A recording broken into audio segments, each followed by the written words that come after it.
we have yet another amazing Wednesday Comics Should Smell Good video for all of you out there in internet land. And it does smell quite good in here. Yes, it does. Quite delightful. We actually had somebody come in yesterday who was like, man, it stinks like comics in here. Like, damn right it does.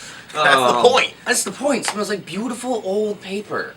Well, actually, it's kind of shiny and new now. It doesn't smell as good as the old newspaper. Whatever. Anyway, we're going to get right into it this week with a big book from Boom. The Amory Wars continues. Coheed and Cambria's Claudio Sanchez continues his, I guess, epic at this point. It comes out every few years. People always ask for this. Yeah, so it's back. Rags Morales is doing the art, co-written by Chandra Eckert. And the first one starts with a kind of ominous message from God, and then some big dude being backlit like it's a Ridley Scott film, so you know it's really ominous, and that horrible things are going to go down. I can't say I'm a big fan of the Coheed and Cambria, but this shit is crazy popular, so who are you to argue with success, I guess? True. My pick of the week is X-Men Gold. Shocking. Right, starting with a big X-Men book. Here's the thing. I've been through a lot of X-Men rebooks. And at first when I heard this enough, I was like, yeah, okay. But then I read X-Men Prime last week and it kind of set it up. How was X-Men Prime, I loved it. Yeah? Mark Guggenheim, I think he has captured what we haven't seen in a long time is actually hope and some fun. There's still, of course, drama and action. But Kitty Pryde, she's decided to come back with the X-Men. She's leading the X-Men. The Xavier Institute is back. I'm not going to spoil it, but it's in a very unusual place, not Limbo. Oklahoma. And there's just this sense, it's not Oklahoma either. And it's not Transia or Simcari or anything like that. But there's kind of this sense of, it's very Claremontian, if you will, very Joss Whedon, if you will. So if you like that kind of vibe of fun, because I mean, I enjoyed the whole thing with the versus the Inhumans, but this is back to saying we're not in hiding, we're out front, we're going to try to be heroes. It's got a great classic lineup. Rachel Summers is back, Rachel Gray as some people call her. She's got a new identity. Ardian Syaf is doing the art here, and it's just got a good vibe. You know, Kitty Pryde, I loved it with the Guardians, I loved it with Star-Lord, but the fact that she's back and they're kind of refueling Xavier's dream again, so really excited about this. So, Hope springs eternal for the children of the atom. Hope. You keep saying Hope, and I'm like, oh, is that I know, Hope Summers? Like, Hope's back. No, they're never going to use Hope Summers again. Well, we were just talking there's a about lot of that, resurrection actually. books. There's a lot of resurrection books. Jean Grey's back, or gonna be, so. I feel like she's actually supposed to show up in the Jean Grey thing because dealing with all these different Phoenix people, but I'd rather have her show up in Cable, but that's just me. Maybe. Anyway. That was actually pretty cool, I thought that. It was. I'm going to make this a hat trick and pull out another #1 here. That's 3 #1s in a row. It's almost like we're constantly publishing new series because there's a glut in the market. Anyway. And you know what? That's probably not the only, or the last one we're going to do this week. Yeah! Okay, we'll stop exposing the business here. Alright. Here's a book that I'm actually pretty excited for. This is the first issue of Eleanor and the Egrets. Yes. A very unorthodox looking book by the awesome team of John Layman, fresh off the end of Chew, which, oh my god, I'm still recovering from the end of that. That was not a good time, people. Not a good time at all. And drawn by Sam Keith, who is putting out his first new work in quite a bit. And it's not Batman! Wow. Yay! Right? Yay! Crazy! He obviously paid his rent this month. Yeah. maybe the money's finally coming back from the maximized edition. Ooh, maybe. This is also colored by Rhonda Pattinson, and in case you're wondering what the book is about, it's about a woman named Eleanor and an egret. She is an art thief, and the egret eats paintings. That's a good combination. Yeah, I don't really know how this all works, honestly. It's bound to be weird. It's bound to be, like, off the wall. John Layman doesn't write normal things. And he usually caters to the talents of his artists, who, in this case, if you didn't know, Sam Keith is not normal. Yeah. At all. No. Kind of like Scott Steiner in that. So I'm going to break the trend of the ones and come at you with a 0. That's right, I'm gonna go right under there and 0. Boom. Can you believe they still make 0 books? Anyway, I don't usually talk about Dynamite Comics, but this is actually really cool looking. This is Sovereign's #0. 48 pages for $1. That's right, $1. And this is bringing back the Gold Key characters such as Turok, Magnus, the robot hunter? Solar, and Dr. Spectre. Again. This actually looks really cool, I gotta say. You got Ray Fawkes, Kyle Higgins, Chuck Wendig, and Aubrey Sitterson on writing, and 4 people who I've never heard of on art: Johnny DeSargins, Jorge Fornes, Alvaro Saraseca, and Dylan Burnett. Dylan Burnett's real good. So the Dylan Burnett was just doing the Dr. Spectre, which looks really cool. But these are kind of some retooling, some modern day takes. But for a Dynamite book, and I hate that I always say this, but this looks really good. The art on this is really, really quite cool. Lots of different styles. How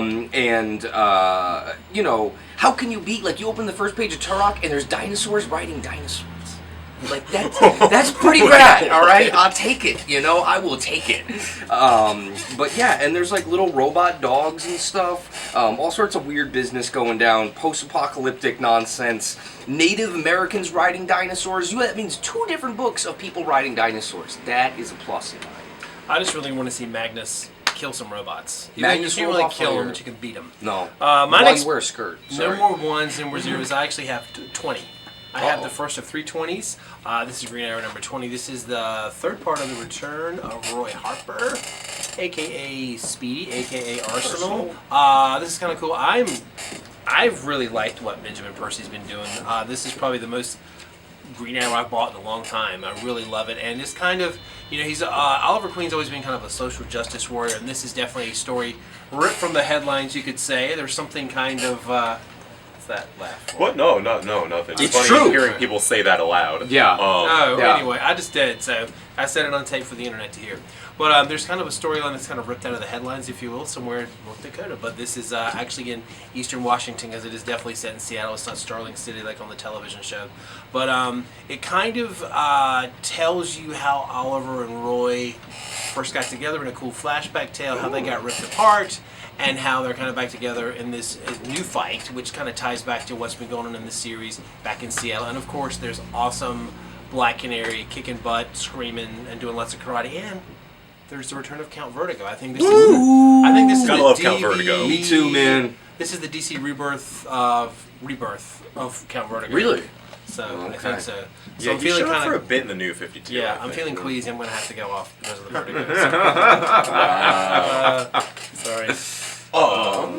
So I got another number 1. See, Sorry. he lied to you. He totally lied. Ha! This is from Image, the king of number 1s. Right? Written by the team of Jason Latour and Ivan Brandon, and drawn by one of my personal favorite cartoonists who's debuted of late, Greg Hinkle. This is Black Cloud. I'm not totally sure on what this is about. I remember hearing about it maybe a year ago, and around the time of the Comic-Con here, where they announced the next slate of Image books like Motor Crush, Ron Wimberly's vampire comic that's still not out, a bunch of stuff. But this is about a woman who, as far as I can tell, has some connection to this dream world populated by animal gangsters and weird monsters and stuff, and she's kind of homeless, and eventually gets a job to make a politician's son disappear. Not kill him or anything, just take him, tuck him away in the dream world until his dad gets reelected so he can't do anything stupid, ruin the campaign. But this has amazing visuals to it, colors by Matt Wilson, who... when Greg Hinkle was doing Airboy, I'm pretty sure he did all the colors himself. That looked amazing. It was a real minimalist approach. When they were in the real world, it was total flat colors, mostly just turquoise and gray.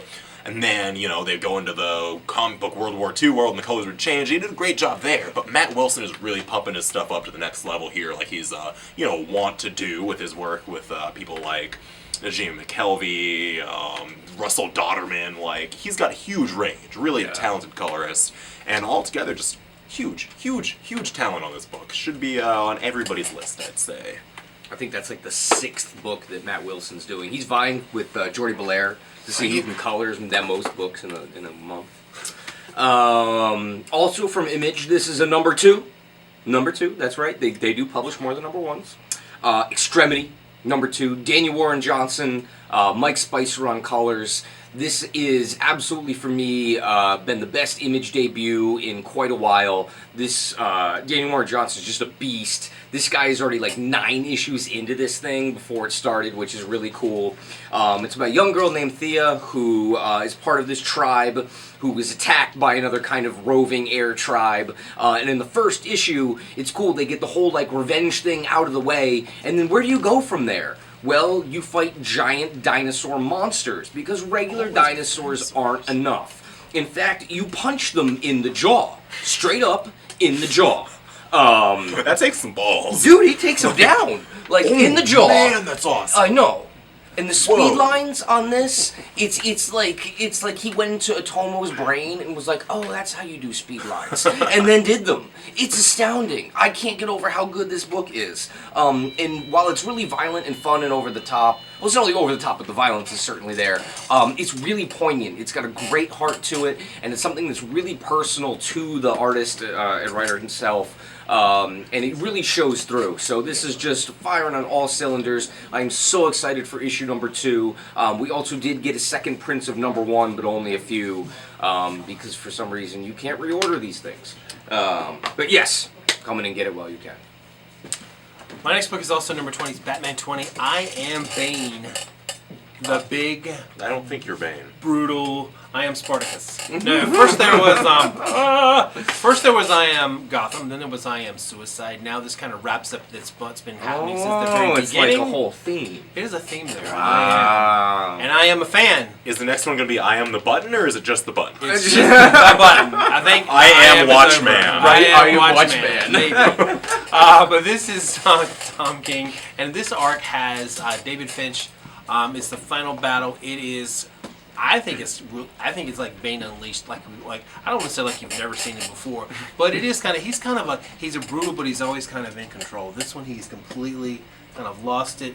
Batman's trying to save Gotham Girl, which could help save all these other characters and allies, but it's just awesome. And there's just something, I always love David Finch's art, but there's something, I don't know if it's Story Belair or what's going on, but his stuff just looks different. It's him, but it looks better than it's ever It's done probably for Jordy me. Belair. I It's feel like just he's also really really cool. restrained his line art too. I I think was looking at some pages from the last issue, and it There's- looked like he yeah. took some Capullo influence It's there. I just feel there's like. something going on, and he's just at the top of his game with this, and I'm just super excited. But yes, you are right. This is the big finale with big ramifications, Big muscles. big muscles, and it does set up the next. It's a 2-parter with the Flash called The Button, which picks up what was started last year with DC Universe Rebirth. But this is an awesome, just a brutal battle, and battle of the minds with all the muscles going on. It kind of goes back into their parallel past. But I'm really enjoying Tom King's work. All right. And I have got the next 2 parts in the Road to Secret Empire here. We've got Uncanny Avengers number 22, in which the Avengers cut out a man's brain. Again? Oh no, Yeah. that was Red Skull. Finally! Yeah. This has been building over like 3 different volumes of Uncanny Right? Avengers. And they say that the long-term story is dead. Look at Exactly. that. Writing for trade? No, you're writing for like an omnibus here. Right? Set your sights high. But you've also got the dissolution of the Unity Squad in this issue, unfortunately. But that comes complete with, the team breakup hangover, and the team breakup drinks, and the team breakup Hookups? makeouts. Yeah! Ooh. Yeah! Plus, at the end, the return of an Avenger who I'm pretty sure nobody besides myself has been looking forward to. D-Man? No, he's been Captain America for like a year. Gilgamesh? Wow. The forgotten one? Talk about deep cuts. Yeah, real forgotten. And the next part of the story is in Captain America number 15. Steve Rogers finally has his face-off with the Red Skull. Man-to-man, Hydra to Hydra. No psychic bullcrap here. Just fists and Evil. defenestration. Let me just say that. Nice. Yeah, that's it, man. I have another number 1 from you. This time from Marvel, because they are vying against Image to produce the most number 1s in a week. But this comes after the IVX stuff, and right after Inhumans Prime, which actually I really enjoyed. I didn't read any of the IVX stuff, but I'm a huge Al Ewing fan. This guy is probably like one of the best mainstream superhero writers right now. He's writing the Ultimates, which if you're not reading, Shame. Yeah, shame. U.S. Avengers. And U.S. Avengers, for real.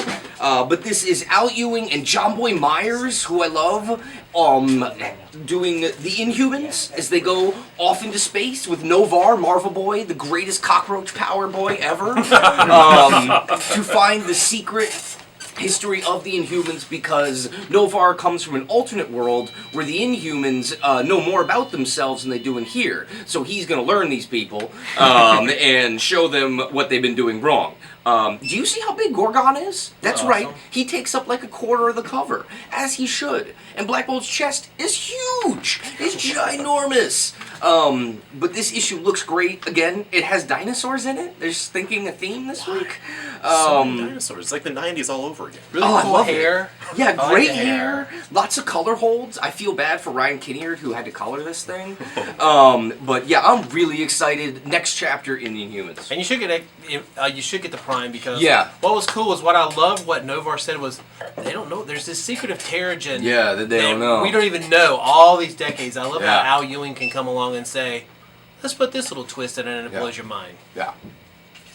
You got last one? Superman 20. Kind of things wrapped up. They kind of put a stake or put a wrap into the New 52. So now it's Superman and Lois married in love, raising John.